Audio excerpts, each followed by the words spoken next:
Bom dia, tudo bem, meus amigos? Vamos fazer aqui o nosso Bom Dia 247 no sábado, nesse horário, como combinado, de 10 da manhã. Só esperando o pessoal chegar e eu poder aqui compartilhar um pouquinho. Só um minutinho a gente já começa nosso papo focado em Globo, julgamento do Lula e a reação necessária. Só um segundinho. Bom dia, Heloísa. Bom dia, Elaine. Para quem não sabe, a Elaine é o nosso anjo da guarda lá. Deixa eu só dar um oi aqui. Cadê? Eu estou para... Deixa eu ver quem está chegando. Márcia, Douglas, Val, Maria, Estela, Avani Andrade, Ana Pombo, sempre presente, Hernânio Guimarães. Queria pedir, se alguém tiver com problema de áudio, por favor, me avisar. Estou fazendo aqui já em casa. Acho que estamos com uma qualidade boa, mas sempre bom conferir. Bom dia, Otília, Lourdes, Val. Deixa eu já abrir aqui o nosso Facebook. Ainda não estou conseguindo fazer direto Facebook e YouTube, mas acho que amanhã conseguiremos. Deixa eu só abrir aqui um minuto. E a gente já começa. Acho que está com uma qualidade boa. Pronto. Salvador presente, Macaé, terra do petróleo. Fora Temer, evidentemente, né? Antes de mais nada, para a gente dar bom dia. Bom dia, Luiz Lima, lá direto de Salvador. Paula, Paiva Romero, Djalma Bittencourt, de Porto Alegre. Obrigado, Ana, pelo feedback aí da transmissão.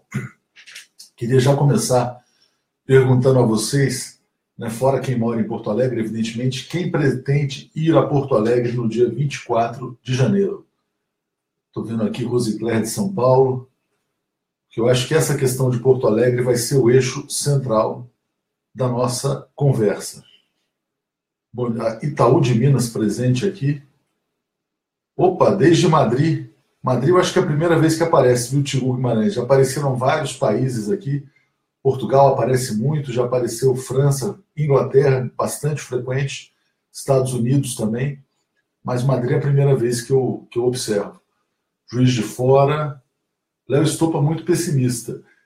Eu acho que, na verdade, ele ficou um pouco pessimista porque eu não estava lá para animar ele ontem. Cheguei atrasado, estava voltando de viagem, e aí ele estava um pouco desanimado, mas a gente vai dar um gás. Até porque é o seguinte, a questão que ele comentou, eu revi o programa do Léo ontem, ele falava, quer dizer, se dizia um pouco desanimado em relação à mobilização das esquerdas em relação a Porto Alegre. Eu acho que teremos uma grande mobilização. Estou vendo aqui Sila Coutinho dizendo que vai de Goiânia a Porto Alegre, Maria Lúcia vai a Porto Alegre, nem que seja a pé. Maria, Santa Maria, não sei se irá, mas uma coisa que a gente fará aqui da nossa parte é mandar o Léo Estopa, provavelmente para cobrir lá ao vivo esse acontecimento, que vai ser o julgamento do Lula no dia 24. Julgamento, né, entre aspas, todos nós sabemos que é um enforcamento, né? Eu queria começar a debater com vocês um fato que eu acho importante, que é o fato da Globo, né? Que é o centro nervoso do golpe de 2016 e também do golpe de 2018, que é o banimento do Lula nessa nova etapa, né? Está sempre jogando uma casa à frente, né? Vou aqui ler a notícia para vocês. Está aqui, olha. Está no jornal O Globo hoje. Eles já entrevistaram, praticamente, dizem ter entrevistado todos os ministros do Tribunal Superior Eleitoral, né, que garantem que o Lula será inabilitado, mesmo, quer dizer, logo após a condenação pelo TRF4. Não logo após, mas eles dizem o seguinte: que se o Lula foi efetivamente condenado, não há hipótese de que ele possa disputar as eleições, segundo dizem ao Globo os ministros do TSE. Já é uma maneira de colocar o que a gente chama de faca no pescoço do judiciário, né? Lembrando que a Globo praticamente sequestrou o poder judiciário no Brasil, com esses prêmios, né? Quer dizer, com esse modo de atuar, né? Ou elogiando ou criticando em função das decisões tomadas contra ou a favor dos inimigos ou amigos políticos, né? e também premiando juízes, lembrando que a Globo deu prêmio ao Sérgio Moro, o prêmio Faz Diferença, deu prêmio ao Joaquim Barbosa, deu prêmio a Carmen Lúcia, e uma coisa que é dita com frequência pelo Eugênio Aragão, que foi ministro da Justiça, que você conferir a um magistrado o status de herói, de celebridade, é também uma forma de corrupção, né? Não precisa ser dinheiro. Esse status, quer dizer, que rende palestras, que rende muita coisa, que rende aplausos nas ruas, selfie e tudo mais, é uma maneira de você comprar o apoio desses juízes, né?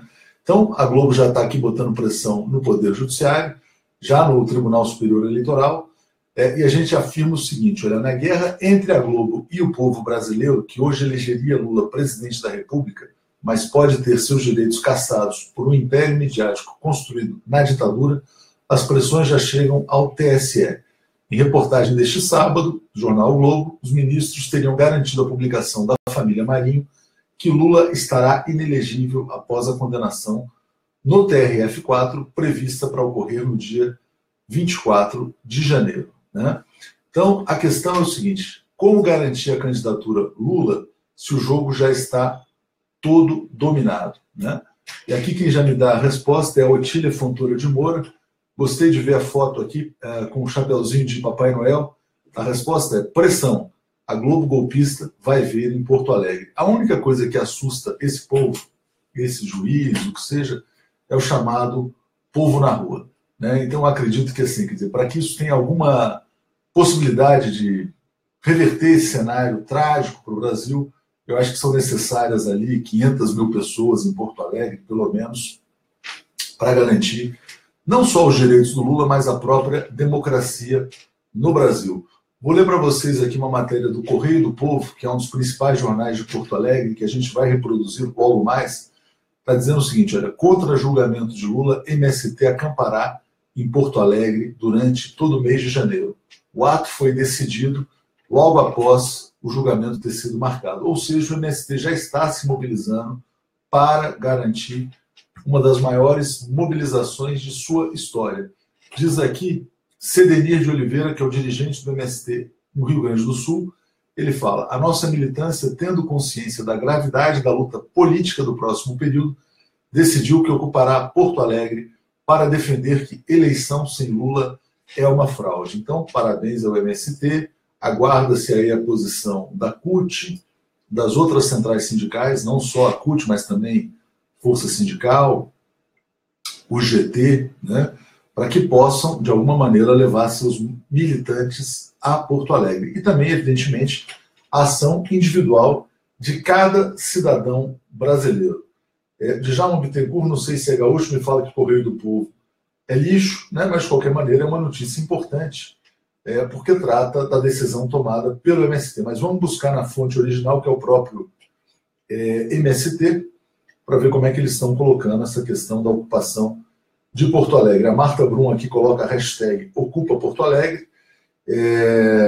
Maria Lúcia defende até uma greve geral no dia 24. Ivanor Florencio, MST é fera demais. Leia Calil, diz para o Estopa que o povo está sem grana. É verdade, concordo, mas eu acho que vale esse sacrifício em nome da democracia. Falando ainda de Porto Alegre, eu acho que não basta, talvez não seja o suficiente, você ter apenas a mobilização do povo brasileiro em defesa da candidatura Lula. Por isso, muito importante o vídeo que foi gravado pelo senador Roberto Requião, não sei se vocês viram, em que ele afirma estar convocando os principais líderes da esquerda internacional para que também estejam em Porto Alegre. Eu acho que esse movimento do Requião visa dar uma dimensão internacional a essa luta pela democracia no Brasil. Então, lembrando que ele chamou o Bernie Sanders, chamou a Naomi Klein, chamou os trabalhistas na Inglaterra, porque o que está em jogo no Brasil é muito pesado. No fundo, é um projeto colonial, em pleno século XXI, de tomada de uma nação soberana por interesses imperiais. Zé Prudente Filho fala o seguinte, olha, eu convido o Pepe Mujica, o Pepe Guardiola, o Afonsinho, entre outros, que são pessoas que já se manifestaram em defesa do Lula, Patrícia Samarcos, temos que fazer melhor do que a Argentina. Lembrando que no caso da Argentina, a manifestação que foi impressionante, mais de 200 mil pessoas nas ruas, tinha um foco na questão da Previdência, né? No caso do Brasil, o foco é Lula, porque a volta do Lula talvez seja a melhor maneira, como diz o próprio Requião, de garantir o desmonte do golpe, né? De todos os estragos que têm sido feitos no Brasil. O Lula foi a Piracicaba ontem, e eu queria também destacar isso para vocês, participou de um evento sobre educação na cidade e antecipou algumas medidas do seu eventual programa de governo. O que eu considero mais importante é a tentativa do PT de reconquistar a classe média. Isso foi dito a nós pelo Fernando Haddad, que nos deu uma entrevista nessa semana, né, que está participando da elaboração do programa do Lula. E a medida que eu achei muito interessante é você isentar de imposto de renda todas as pessoas que ganham até 5 mil reais no Brasil. Essas pessoas ficariam isentas do imposto de renda. Se eu não me engano, o imposto de renda é isento até 1.800, quer dizer, um valor bem mais baixo, e todas essas pessoas de 1.800 até 5 mil já entram na faixa do imposto de renda. O raciocínio do Haddad, que foi explicitado nessa entrevista, que a gente também vai publicar nesse fim de semana, é que os governos Lula foram muito bons para os pobres, né, que efetivamente ascenderam, passaram a integrar a chamada nova classe média no Brasil, foram muito bons para os ricos, que se tornaram muito mais ricos, né, mas a classe média ficou espremida entre aqueles que ascenderam e os outros que se distanciaram. Então, um dos focos do PT nessa volta do Lula, né, se houver, evidentemente, é a reconquista da classe média. E aí eles estão lá fazendo contas, fizeram várias contas. Esse programa do PT não vai simplesmente dizer o seguinte: não, nós vamos aqui agora isentar a classe média de imposto de renda, porque isso naturalmente vai ser bombardeado. Isso virá acompanhado também de propostas de taxar o topo da pirâmide no Brasil. Os mais ricos serão sobretaxados. Então é um programa que, na verdade, é menos conciliador do que o programa do governo passado, né, do Lula, o programa da Carta ao Povo Brasileiro, e é um programa de governo que enfrenta mais de perto a questão da desigualdade, da luta de classes no Brasil. Importante estarmos atentos a isso aí. A Cláudia Campos me lembra, quer dizer, de fato, que os ricos no Brasil estão cada vez mais ricos e os pobres cada vez mais pobres. Fora Temer, toda a razão. Saiu aqui até um dado do IBGE nessa semana, que eu também vou destacar para vocês, dizendo que o Brasil hoje já tem 25% da população no mapa da pobreza. O Brasil está voltando ao mapa da fome, graças ao golpe, graças ao doutor Aécio, graças ao nosso Eduardo Cunha, né? Essa turma aí que decidiu golpear a democracia para assaltar o poder, né? Então, muito importante, quer dizer, dois fatos, né? Quem quiser a candidatura ao Lula, eu acho que tem a obrigação de, se não puder ir, mas incentivar essa ida aos amigos aí na questão de Porto Alegre, né? Convocar a todos, e muito importante estar atento a esse programa de governo, que é um programa mais à esquerda. Deixa eu dar um bom dia aqui para Petrolina, Pernambuco, né? Aqui está Paraná, mas eu acho que é Pernambuco, não sei se existe uma Petrolina no Paraná, acho que pode ter sido um erro de digitação, né? Voltando aqui ao julgamento aqui do Lula, muito bom comentário aqui do Nilo Mota, que fala: julgamento em que desembargadores anunciam a decisão antecipada é muito grave, é muito sério. Aqui nos Estados Unidos, no caso desses, a defesa pediria o mistrial, a anulação do processo. Cadê a defesa? Cadê o STF? O grande problema, Nilo, que vive nos Estados Unidos, né, é que aparentemente o Poder Judiciário foi completamente sequestrado pelo golpe no Brasil.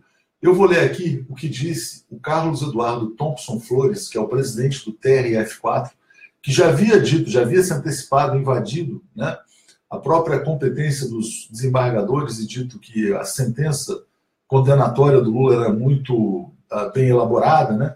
Ele foi questionado pela defesa do Lula por estar furando a fila do processo e colocando ele em votação num ritmo exageradamente rápido. Ele já respondeu à defesa do Lula, disse que não houve pressa, que esse julgamento dos recursos em 127 dias é absolutamente normal, natural e em linha com outras apelações que foram julgadas também pelo TRF4. Não acredito nisso, evidentemente, a gente percebe que esse julgamento foi antecipado e ninguém antecipa um julgamento, né, para absolver. Evidentemente, quer dizer que o julgamento foi antecipado para atender aos interesses da Globo e para, como dizem os jornais O Globo e Folha, deste sábado, para que todos os recursos sejam julgados antes do primeiro turno. Deixa eu dar um bom dia aqui para Jorge Gabriel A1, primeira vez também que eu vejo a Noruega presente. O Jorge até podia mandar informações para a gente de como que funciona o modelo do petróleo na Noruega. Essa comparação é muito feita, quer dizer, ela foi feita para nós pelo Pedro Celestino, presidente do Clube de Engenharia, que contou uma história muito interessante. Ele falou que Noruega e Nigéria fizeram grandes descobertas de petróleo mais ou menos no mesmo tempo, né? A Noruega adotou um modelo como aquele escolhido pela presidente Dilma Rousseff, que era um modelo de partilha, em que o petróleo ficava com a União, né? Em que também, além disso, você tinha estímulos ao conteúdo local, à produção, ao desenvolvimento de uma indústria nacional, e a Noruega se tornou uma das maiores potências do petróleo no mundo. A Nigéria, país mais fragilizado e mais vulnerável a interesses imperiais internacionais, adotou um modelo mais ou menos como esse que está sendo imposto ao Brasil agora, que é entregar as reservas, eventualmente passar de um modelo de partilha para concessão, e a Nigéria praticamente caminhou para um modelo de guerra civil. Então essas são as escolhas. E curiosamente, né, o que é mais estranho, quer dizer, uma das grandes estimuladoras da mudança de modelo no Brasil foi a estatal norueguesa, a Statoil, que é a empresa, na verdade, que na Noruega opera em modelo de partilha, mas aqui no Brasil quer operar no modelo de concessões, né? Eu quero também destacar aqui um comentário que eu achei bastante interessante, aqui da Eliane Paulinho. Eliane Paulinho diz que virão mais sabotagens para condenar o Lula, mais acusações, mais manchetes, mais coisas.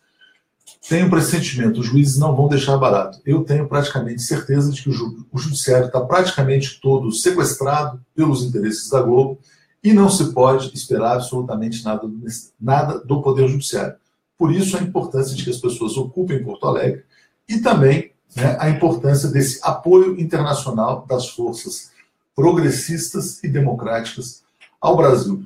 Essa questão do sequestro do Poder Judiciário é tão interessante, e a gente debateu ontem à noite, que até integrantes muito alinhados com o golpe do próprio Poder Judiciário são chantageados pelos meios de comunicação para que atendam determinados interesses. Eu queria falar do caso do Gilmar Mendes, né? Para quem não viu o nosso debate de ontem, o Gilmar Mendes foi alvo de uma matéria de 10 páginas na Veja, né? E também é capa da revista Isto É.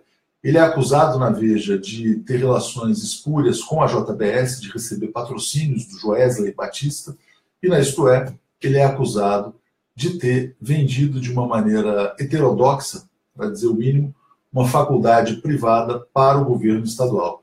A Isto É, inclusive, afirma que o Gilmar será, muito em breve, denunciado pelo Ministério Público.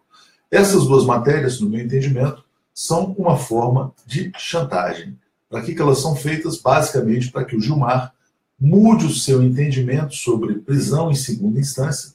Ele é um dos ministros que estaria pressionando lá o Supremo a rever o seu entendimento. E se o Gilmar recuar, o punitivismo avança, permitindo até, eventualmente, a prisão do Lula, né, após a condenação em segunda instância, né? Está aqui a Ivete dando um bom dia de Porto Alegre, o Mauro Valério me lembrando que o Brasil é o país mais desigual do mundo. Aqui, olha, aqui, ó. Tá aqui. Quem está me falando aqui? Mariana Martins. E a Frente Única, Léo? Você também já desistiu? Não. Não desisti da Frente Única, defendo a Frente Única. Eu vou até colar aqui para vocês o artigo que eu estou publicando, mas é uma Frente Única que, neste momento, a meu ver, deveria ser uma frente democrática, não uma Frente Única eleitoral. Está aqui. Quem quiser ver, já vou colocar aqui para vocês. Eu defendo uma frente com várias candidaturas neste momento, mas com todos os candidatos abraçando a causa democrática, que significa abraçar o direito do ex-presidente Lula de concorrer, né? Não significa que eles também não possam disputar a presidência.